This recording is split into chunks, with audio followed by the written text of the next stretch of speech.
Qué bueno que estamos juntos, sean todos muy bienvenidos. Me da mucho gusto que podamos estar una vez más. Gracias a Dios por su bendita misericordia juntos. Vamos el día de hoy a continuar con nuestro tema, que es el libro de Proverbios. Gracias a Dios por su bendita palabra que nos ayuda, que nos enseña, nos conforta, nos desafía, nos muestra nuestra realidad. Y el día de hoy, en el tema 37 ya del libro de Proverbios, capítulo 10, vamos a continuar. Pero antes de continuar, quisiera pedirle que me acompañe y que inclinemos nuestro rostro y oremos, pidiendo la guianza de Dios para este estudio.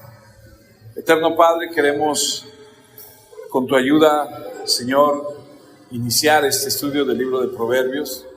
Queremos pedir tu guianza para que podamos, Señor, entender, aplicar, amar, obedecer todos tus estatutos. Te ruego que nos permitas a todos los que escuchamos esta enseñanza poder, Señor, abrazarla, aplicarla a nuestra vida.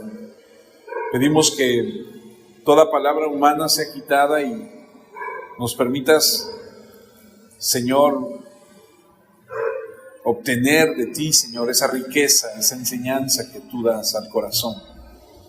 Guíanos a toda verdad siempre, Padre. Y a ti siempre sea toda gloria y toda honra en Cristo Jesús. Amén, Señor.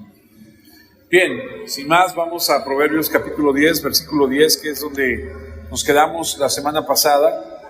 Y dice la Escritura de esta forma. Yo leo la versión Palabra de Dios para Todos, por eso es que tal vez de repente usted no tenga la misma versión, pero me gusta utilizar esta versión y es la que continuamente estoy leyendo. De repente hago comparación con otras, pero esta es la que usamos. El que guiñe el ojo causa problemas, dice Proverbios 10:10. El que habla sinceramente trae la paz. Aquí, hermanos, podemos entender y ver que la idea de guiñir el ojo es de aquel o de alguien que no toma en serio la maldad y la necedad. No sé si le ha pasado, pero de repente cuando hablas con una tercera persona y le dices, ay, tú sígueme la corriente, y te guiñe el ojo, te cierra el ojo. A veces lo tomamos como broma, a veces es para hacer alguna broma a alguien. Y la Biblia dice aquí claramente que el que guiñe el ojo causa problemas. Cuando vemos a alguien guiñendo un ojo, por lo regular es una señal de que está planeando hacer algo malo, algo que no está bien. Proverbios 6, versículo 13 dice, guiñan los ojos, hace señales con los pies y señala con los dedos. Todo el tiempo está planeando hacer el mal y arma líos en todas partes. O sea, una persona que normalmente hace este tipo de acciones es una persona que está queriendo engañar a otra persona. Entonces, la Biblia habla en alguna parte que nuestro sí debe ser sí, nuestro no debe ser no. Entonces, las personas que de repente cuando se comunican con otras y hacen señales con las manos, hacen señales con los pies, hacen señales con los ojos, en presencia de una tercera persona, de repente dices, pues, ¿de qué están hablando? ¿Qué están planeando? Como que no son muy abiertos, muy sinceros en lo que está sucediendo en la comunicación. Y la Biblia dice que normalmente todo esto está dirigido hacia hacer el mal. Y por temor a ser descubiertos y para ocultar sus malas intenciones, los que engañan hablan a través de estas señales, a través de estas mentiras, para así poder llevar a sus víctimas a donde ellos quieren. Entonces ocupan el guiñir el ojo, la mano, no sé, el pie, como acabamos de leer. Gente que secretamente y astutamente planea. Me acuerdo que hace muchos años era yo un adolescente, estábamos en algún lugar, ¿se acuerdan? No sé si a usted le tocó, a lo mejor usted es más viernes que jueves, pero me tocó las tardeadas. En una tardeada que fuimos, me acuerdo mucho que siempre me ha gustado ser muy observador, y en algún momento estábamos en esa tardeada y de repente me di cuenta que algo estaba sucediendo entre los que estábamos ahí y los que estábamos bailando, y de repente me di cuenta que se empezaron a juntar varios chavos alrededor de uno en especial. Yo iba con un grupo de amigos, me acuerdo que dejé de bailar y fui que les dije, ¿saben qué? No sé qué va a pasar, pero algo va a pasar pronto, porque veo algo que no está bien. Y de repente, de la nada, alguien que estaba bailando en la pista hace una señal con las manos y se armó el traca-traca, ¿no? O sea, de repente la gente que hace este tipo de situaciones hace señales con las manos. Cuando hay algo así sucediendo, dices, algo se está tramando aquí, hay que tener cuidado. En Salmo 35:19 dice: no permitas que estos enemigos mentirosos sigan burlándose de mí, no dejes que me ataquen sin motivo. Me odian y hacen planes en secreto, pero no se quedarán sin castigo.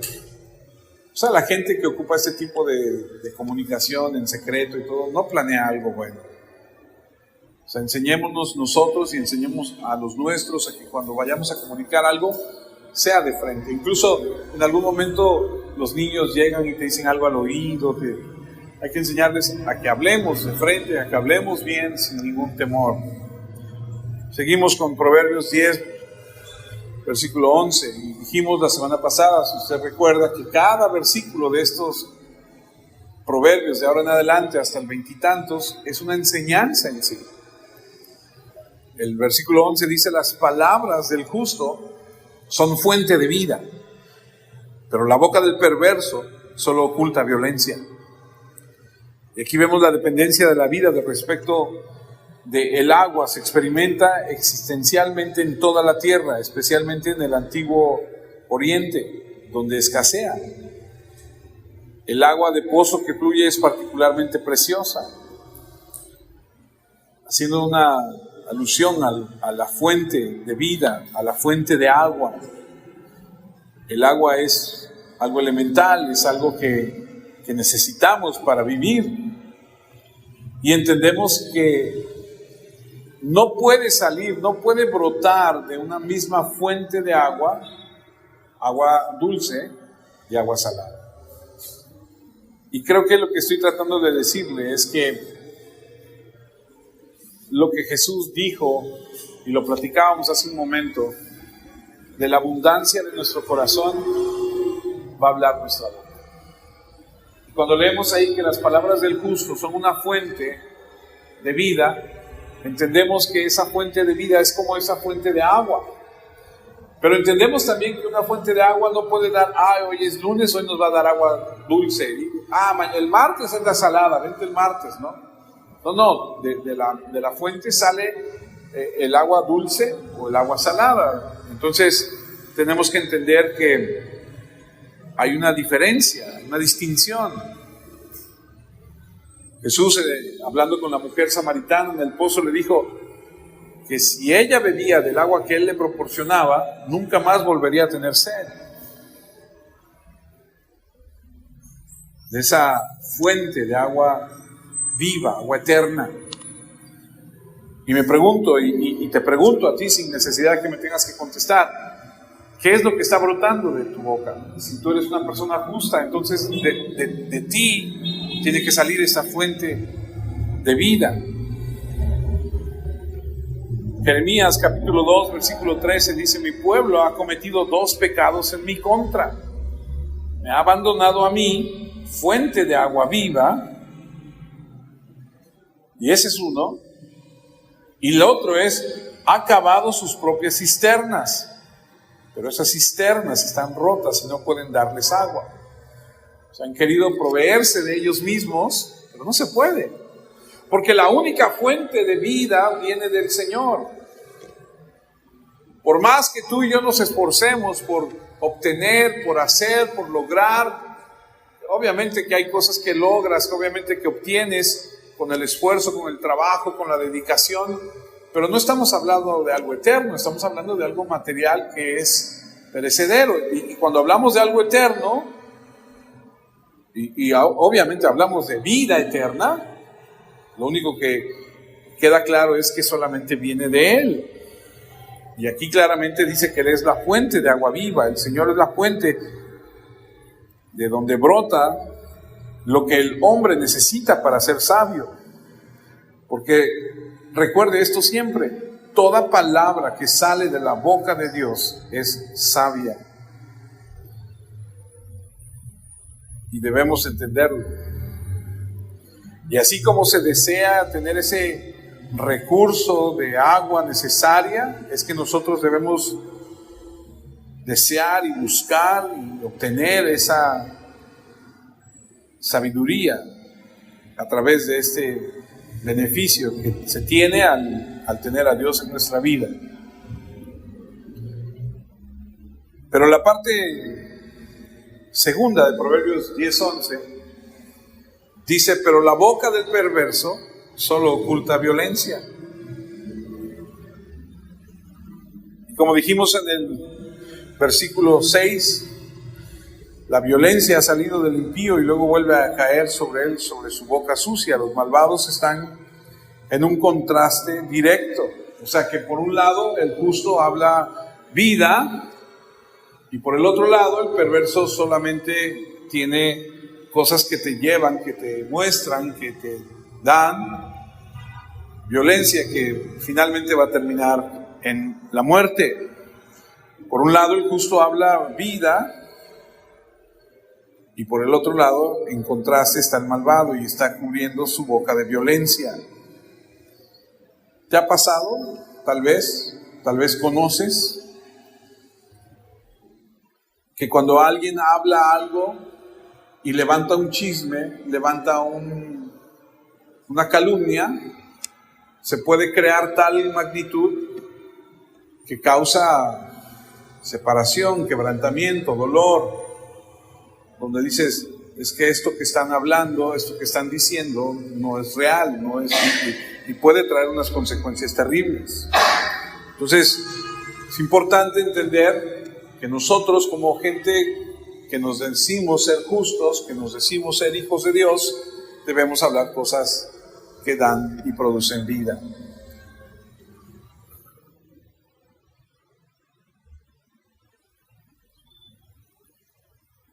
Hay una versión de este mismo proverbio.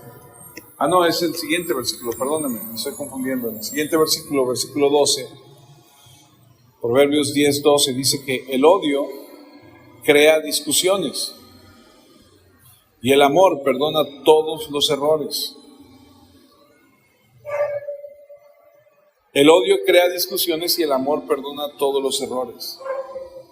Primera de Pedro 4:8 dice lo siguiente: y sobre todo, quisiera que lo pensara por un segundo. Cuando la expresión dice sobre todo, a veces nosotros queremos ponerle ahí un sí, pero quisiéramos ponerle ahí como un condicional, un condicionante. Ok, sí, pero no dice eso, dice sobre todo. Ámense profundamente, porque el amor es capaz de perdonar muchas ofensas.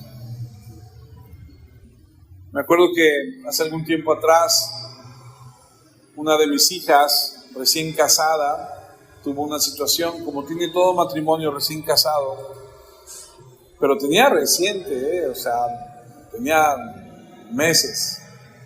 Algo sucedió y me dice: ¿y ahora qué voy a hacer? Porque esto que está sucediendo no me lo esperé nunca. Y yo le contesté: ¿sabes qué? Tienes que amar, tienes que perdonar y tienes que seguir adelante. Porque esto puede ser algo que sea de una sola vez, que ojalá Dios lo permita y así sea. O puede ser algo con lo que vas a tener que lidiar, que batallar y que orar y que perdonar. Y la verdad es que si nosotros como cristianos no nos acostumbramos a perdonar los errores, entonces estamos en problemas. Porque hemos sido llamados a vivir una vida diferente.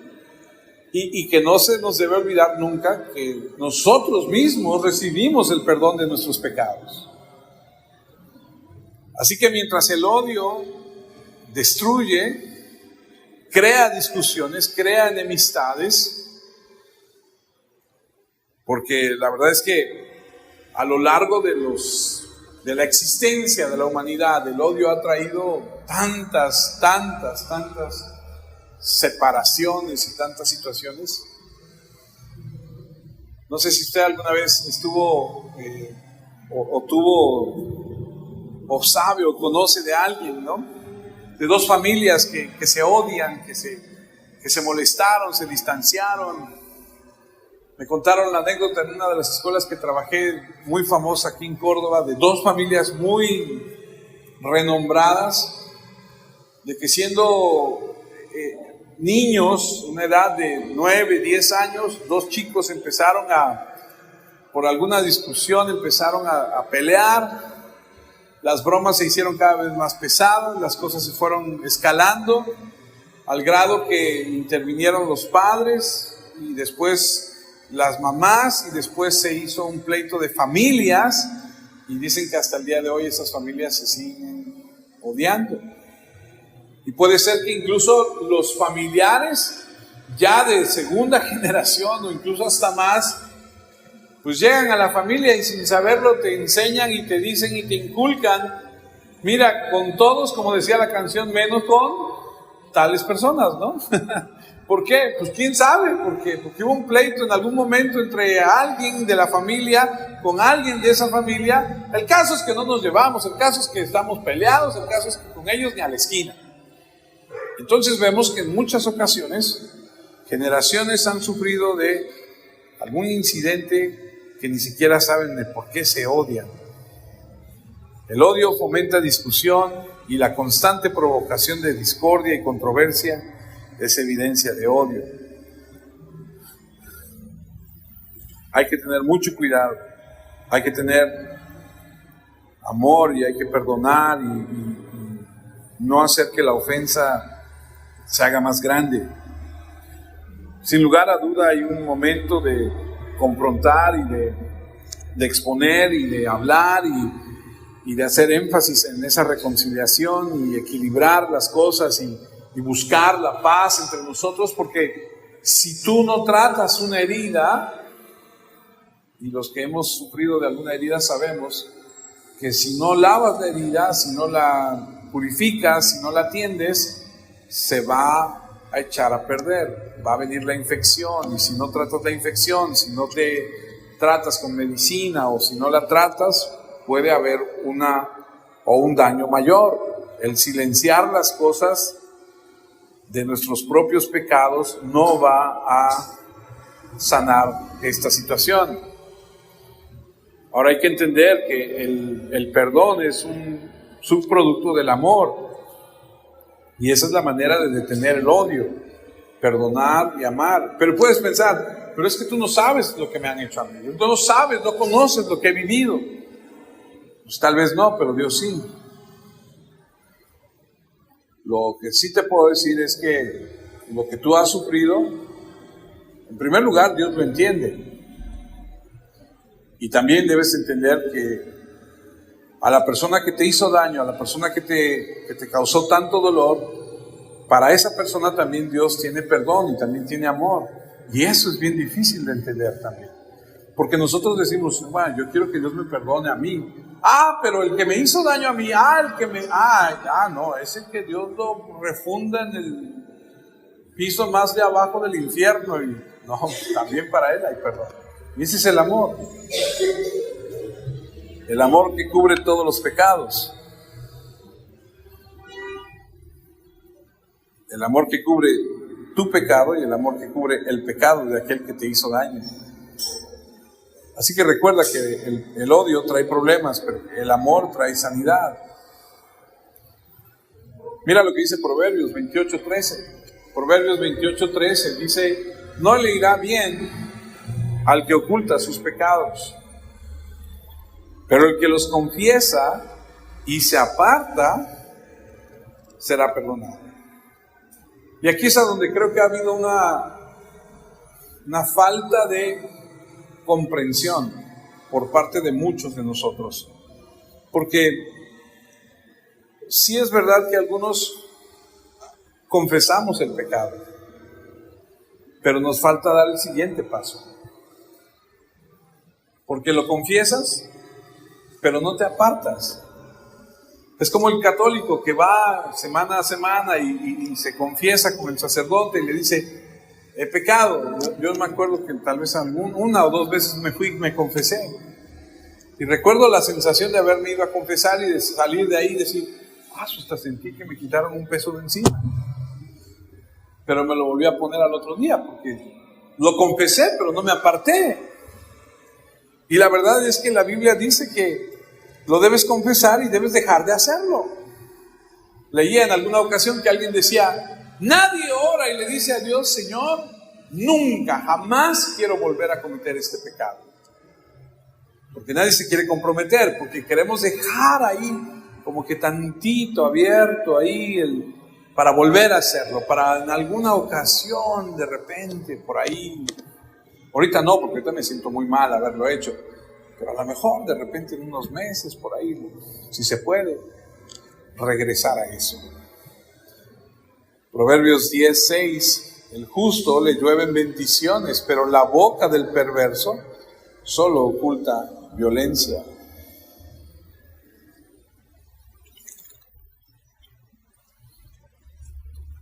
Al justo le llueven bendiciones. Proverbios 28:13, no le irá bien al que oculta sus pecados. Tomarlo en cuenta. Tomarlo en cuenta porque si tú no confiesas lo mal que has hecho, no te va a ir bien. Si tú vives con odio, si tú vives con resentimiento, si tú vives con todas esas cosas que sabes que no está bien, no te va a ir bien. Continúa, Proverbios 10:13. En los labios del sabio hay sabiduría. Y luego dice algo bien interesante, sin golpes no aprende el torpe.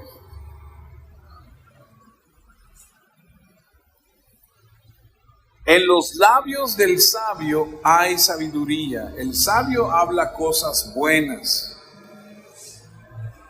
Cuando una persona tiene sabiduría, cuando hablas con él, te reconforta, te ayuda, te anima. Las palabras que se pronuncian revelan la sabiduría que se posee. Como dijo Jesús, allá en Mateo capítulo 12, versículo 34. Generación de víboras, hablándole a los fariseos, a los religiosos, a los que aparentaban algo y eran otra cosa. ¿Cómo podéis hablar lo bueno siendo malos? Porque de la abundancia del corazón habla la boca.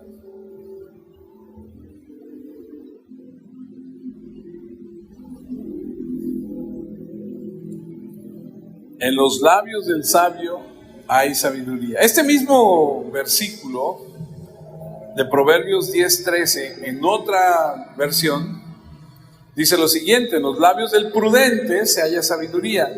Y luego la Biblia, en el libro de Proverbios, introduce lo que veremos después, porque lo habla en varias ocasiones, la vara. Y para los que son padres de niños en edad, donde todavía se puede corregir físicamente, es bien interesante entender qué dice la Biblia acerca de la vara. Porque ya hay algunos de nuestros hijos que ya no les podemos dar con la vara. En todo caso tendríamos que darles con un tronco, pero no podemos porque no lo aguantamos. Pero los que tienen hijos en edad temprana, donde todavía la oportunidad se da de corregir físicamente, la Biblia habla acerca de esta vara mágica. Permítame decirlo de esta forma, porque dice en esta versión, mas la vara es para la espalda del falto de cordura. Yo me acuerdo que tengo una tía que todavía vive, que a uno de mis primos considero como uno de mis hermanos, porque crecimos juntos y nos queremos mucho, era tremendo. Y mi tía le rompía las escobas en la espalda. Era tremendo.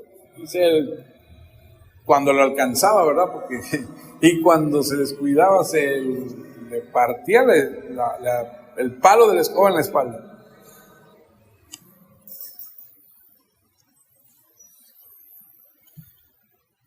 Leí algo que le quiero compartir. Aquel que puede aprender y no quiere aprender, se le debe obligar a aprender. Lo voy a volver a decir.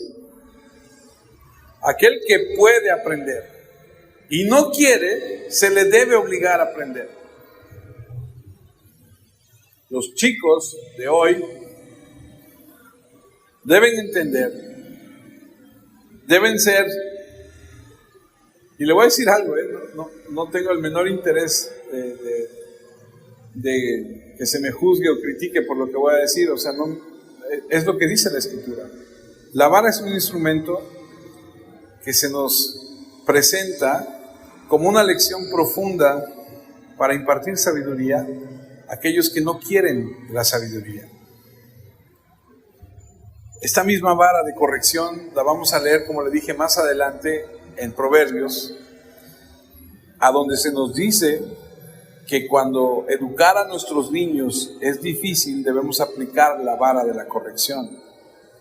Y esta hace referencia a una recomendación de castigo corporal aplicada, escuche, no donde le caiga, que no es así, si mete las manos ahí, no es donde le caiga. Está dirigida para aplicarle en el trasero.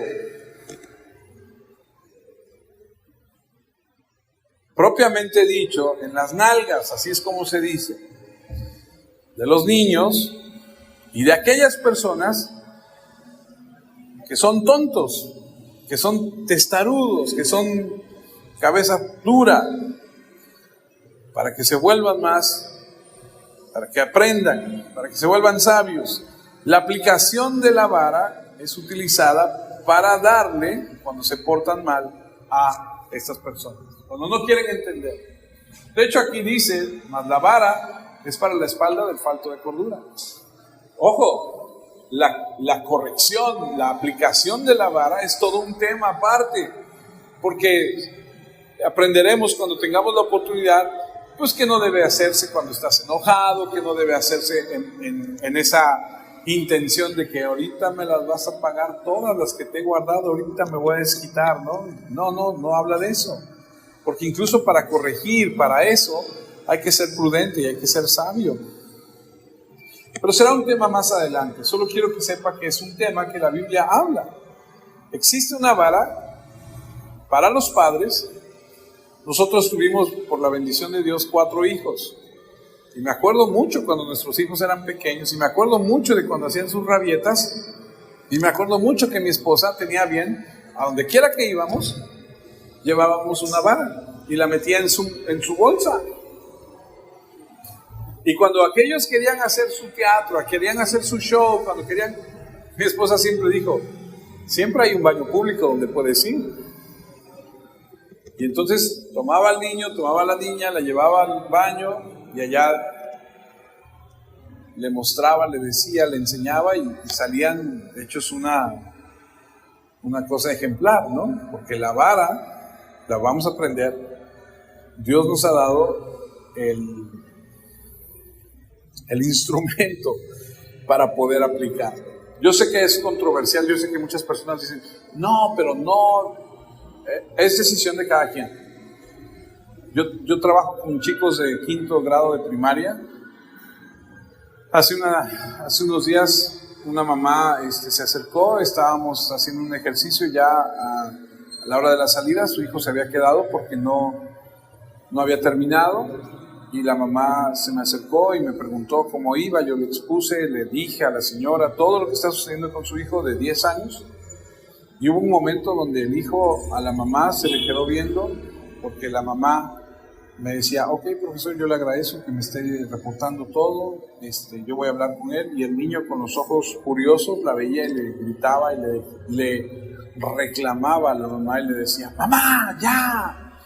O sea, un niño de 10 años gobernando a su mamá. Y yo sé que no le tengo que decir estas cosas porque usted las ve, las conoce, las ha visto, no que las haya experimentado en su casa, espero que no, pero sabemos que hay personas que así son. Entonces, es un tema del que vamos a hablar, si Dios nos permite, nos da vida. Siguiente versículo, Proverbios 10:14.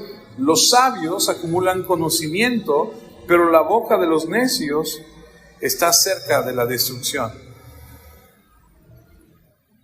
Mientras que el sabio se va haciendo más sabio y va acumulando conocimiento para hablarlo, la boca del necio está cerca de la destrucción. Y es que, ¿qué puedes esperar de un necio?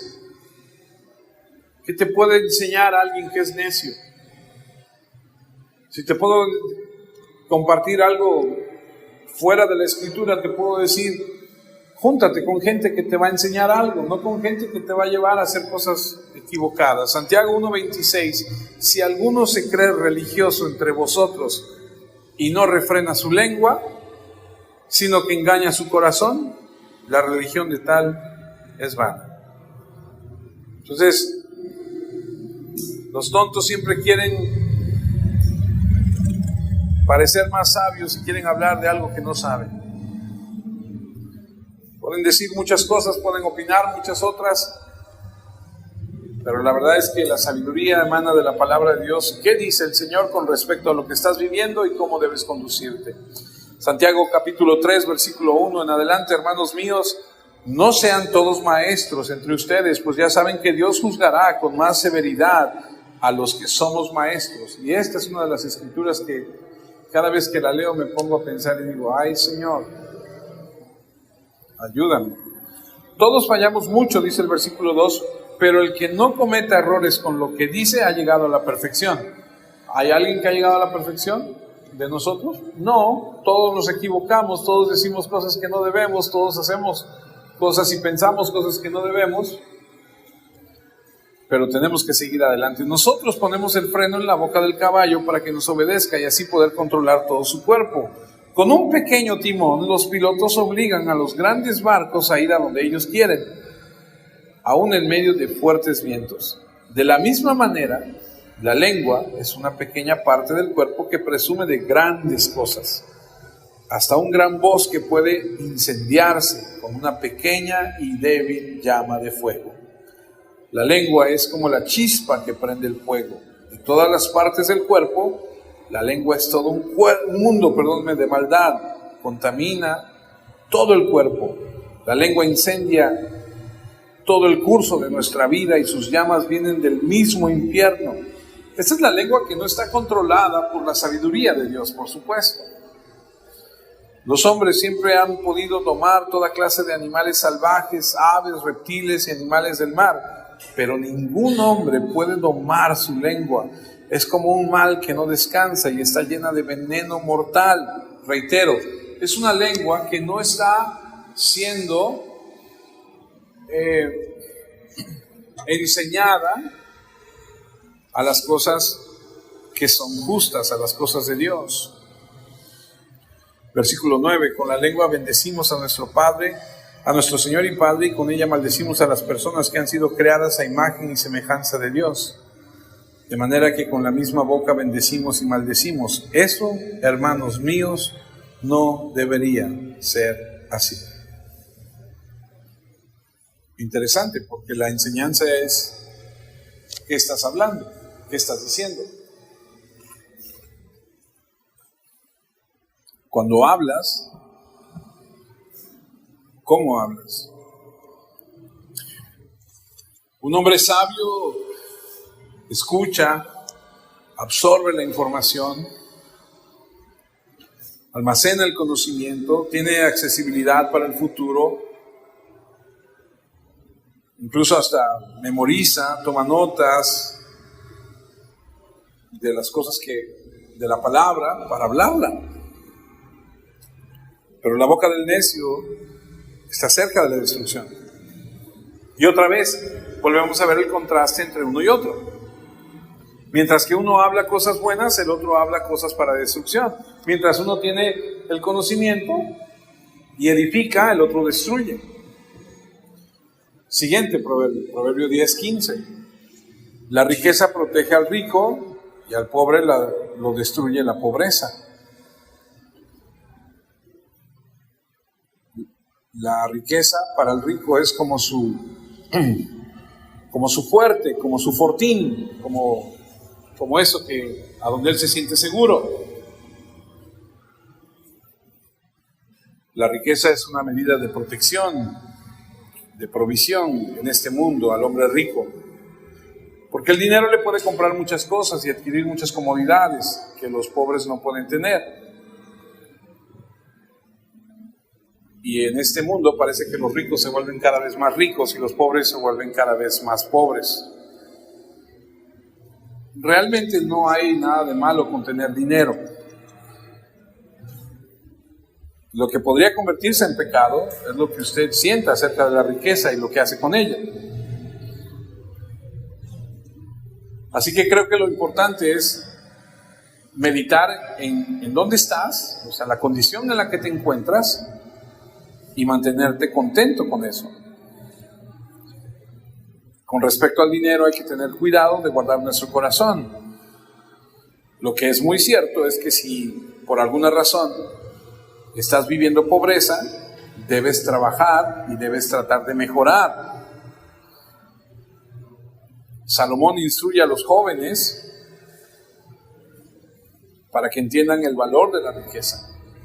Proverbios 3:9 dice: honra al Señor con tus riquezas y con los primeros frutos de tus cosechas. O sea, hay que aprender a que el dinero se debe sembrar, se debe dirigir bien, darle el lugar correcto.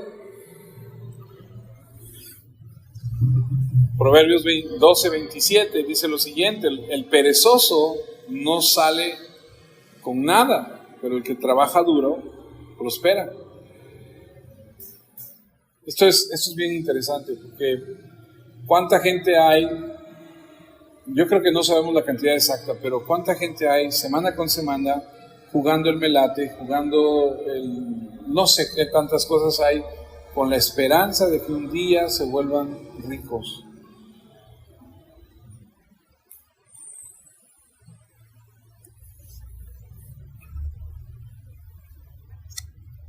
Siguiente versículo.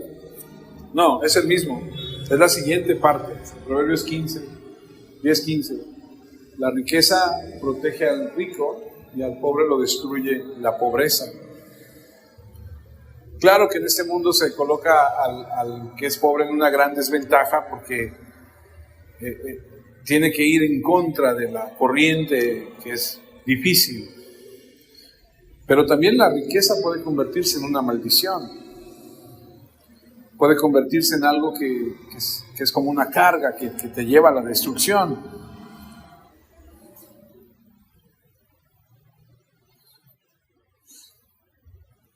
Ahorita lo vamos a ver un poco más adelante. Lo que sí es importante entender es que si tú estás pasando por una situación de pobreza, tienes que trabajar, tienes que salir adelante con la bendición de Dios, buscando que Él te prospere. Proverbios 10:16. Lo que hace el justo es para vida, lo que produce el perverso es castigo. Justo es eso. Busca a Dios, busca su justicia, busca estar bien con Él, y lo que tú hagas va a tener la bendición de Él. 1 Corintios 3:9, Pablo escribe y dice: nosotros somos compañeros de trabajo al servicio de Dios, y ustedes son como la tierra que Dios cultiva. Ustedes son como una casa que le pertenece a Dios. Entienden que es un llamado de Dios a colaborar con Él, y que es un don de Dios que da vida. Estos hombres trabajan para darle a otros del conocimiento de Dios, y trabajan en las cosas de Dios y para Dios.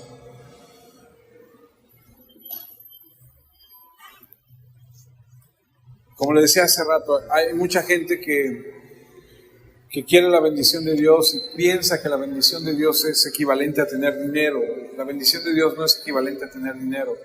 O sea, si la bendición de Dios fuese tener dinero, entonces muchos de nosotros diríamos, pues no tenemos la bendición de Dios. Si la bendición de Dios fuese que la iglesia estuviese llena, entonces podríamos decir, nosotros no tenemos la bendición. ¿Sí entiende lo que le digo? No se trata de números, no se trata de cantidades. No es así. Sin embargo, mucha gente piensa que es así. Lo relaciona con mucho.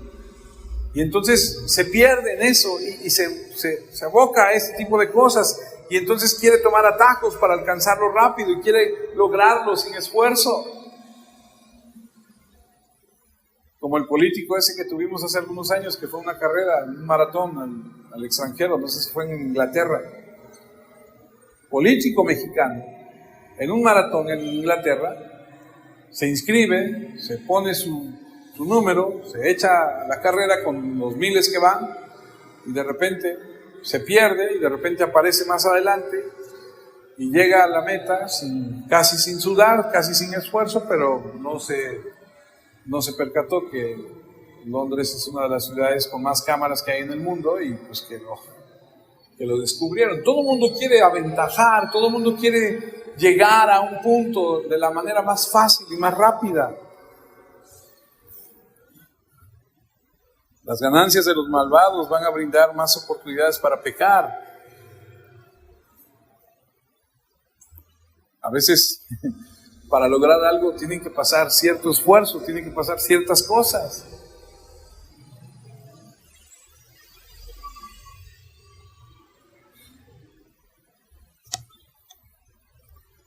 Proverbios 10:16, lo que hace el justo es para vida, lo que produce el perverso es castigo. Romanos 6:23, el pecado da como pago la muerte, pero Dios da como regalo la vida eterna en unión con nuestro Señor Jesucristo. Nada de lo que produce el perverso es bueno. Nada. En otras palabras, si no tienes a Dios y estás tratando de hacer las cosas, tal vez logres, como leíamos hace rato en el Salmo que leímos al iniciar. Tal vez prosperes, tal vez logres hacer algunas cosas, tal vez tengas y obtengas cosas, porque a veces vemos al vecino y decimos, ese vecino es tremendo, no teme a Dios. Sabemos por algunas cosas que hemos visto que tiene esto, que hace aquello, y mira cómo le va, le está riendo re bien, cada año cambia de coche, ahora ya tiene esto, ya hizo el otro. Y nosotros que queremos buscar a Dios, que intentamos servir a Dios y que ahí estamos, pues aquí seguimos y vemos que Él va subiendo como la espuma. Sí, nada más que leímos hace rato en el Salmo que su final, cuando Él vaya a la presencia de Dios, su destino será muy diferente al nuestro. Y ahí es la pequeña gran diferencia.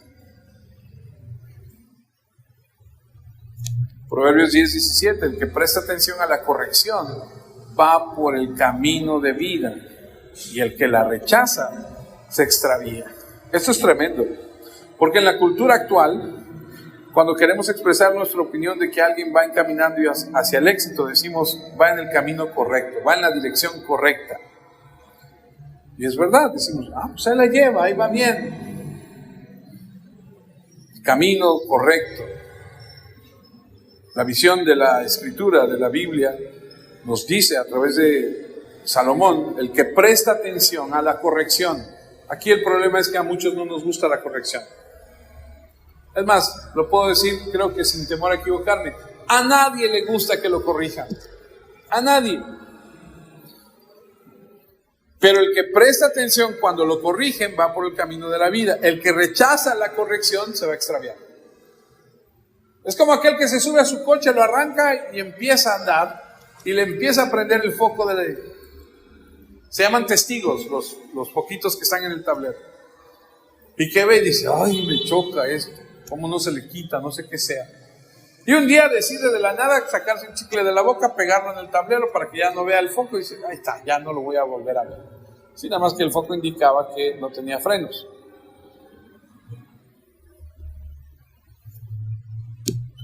O sea, el hacer caso omiso a las correcciones, a las, cuidado, no hagas esto, cuidado, tenga esto allá.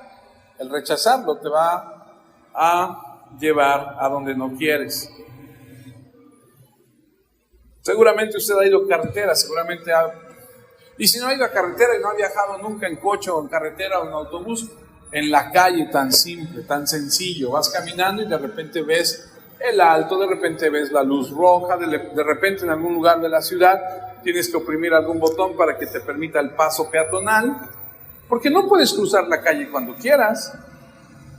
Mi esposa no es de la ciudad de Córdoba, mi esposa es de la Ciudad de México y dice que siempre ha dicho, ¿por qué caminan en la banqueta? Afuera de la banqueta, perdón, ¿por qué siempre caminan abajo de la banqueta? Porque así somos, así se nos enseñó desde chicos. ¿No te ha pasado que de repente vas, mucha gente va caminando en la calle y no se sube a la banqueta? ¿Por qué no nos subimos? Porque somos desordenados, porque no nos gusta. Bueno, todo eso tiene que ver con, hay señalamientos y hay un propósito para los señalamientos. Hay un propósito para el que te diga, baja la velocidad, hay una curva peligrosa, cuidado aquí, cuidado allá, zona escolar, no puedes ir más allá de esta velocidad.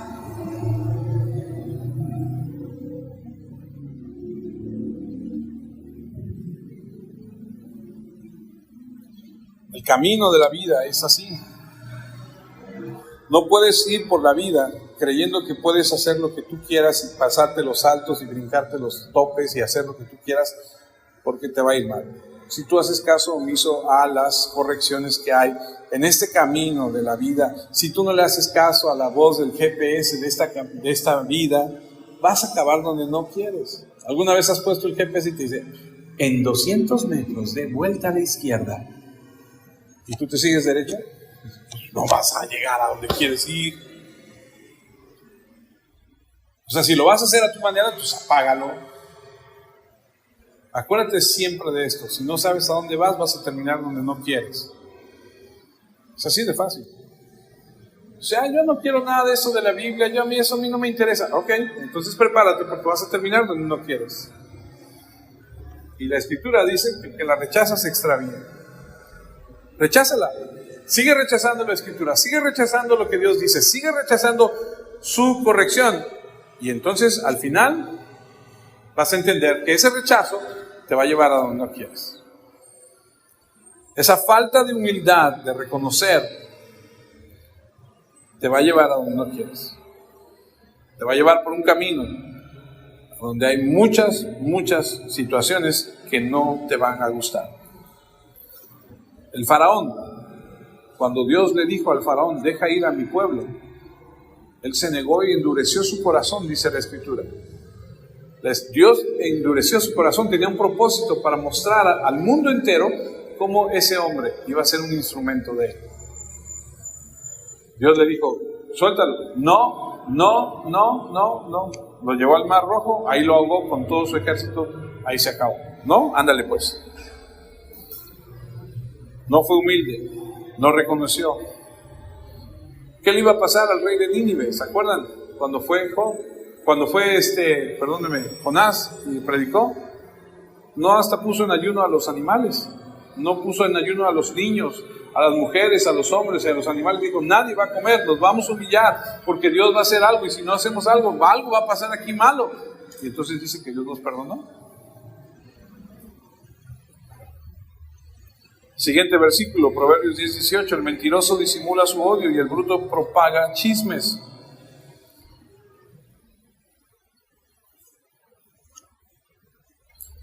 Es común que quien está motivado por el odio oculte sus motivos y por lo tanto mienta. ¿Cómo estás? Bien. Oye, ¿cómo va esa situación? No, muy bien. Claro, el que quiere hacer daño va a ocultar su intención. El que quiere hacer daño no va a decir las cosas de frente y qué es lo que siente. Y algunos dejan que pasen las cosas, algunos dejan que pasen los años, los meses, y cuando tienen la oportunidad, sacan el verdadero motivo que hay en su corazón. El mentiroso disimula su odio. El bruto propaga chismes.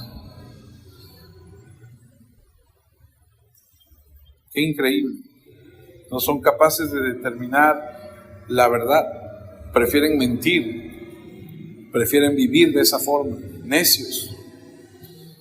Dice Proverbios 10:19 que el que habla mucho yerra, o sea, se equivoca.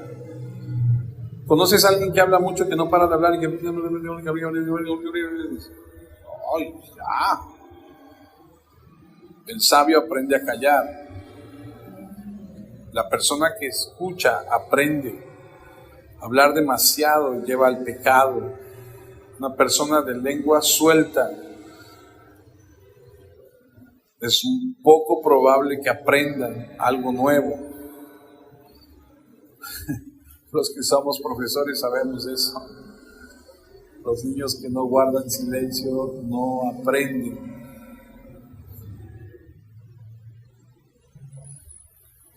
En la multitud de palabras no falta el pecado. Proverbios 10:20. La lengua del justo es como una plata pura, los pensamientos del perverso no valen nada. La plata es un símbolo de redención.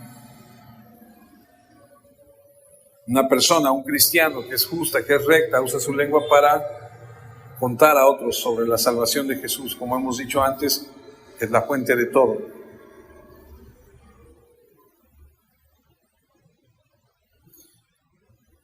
Quiero terminar con esto.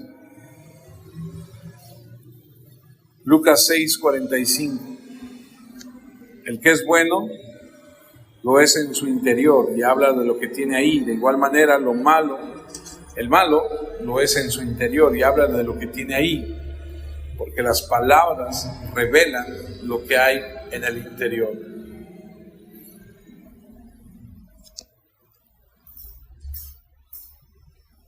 Proverbios 25:11. Bueno, cuando dije quiero terminar, me refiero que ya voy a terminar, no que ese sea el último.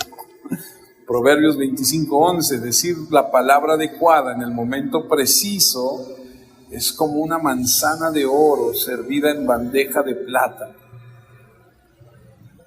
La corrección del sabio tiene más valor que un anillo de oro u otro adorno de oro fino.